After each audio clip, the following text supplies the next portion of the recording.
dia, tudo bem com vocês? Olha que bichinho interessante.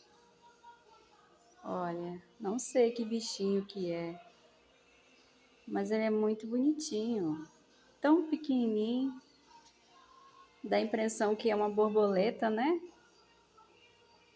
Olha, que gracinha, vou soltar ele lá na natureza, ó, pra ver se ele vai.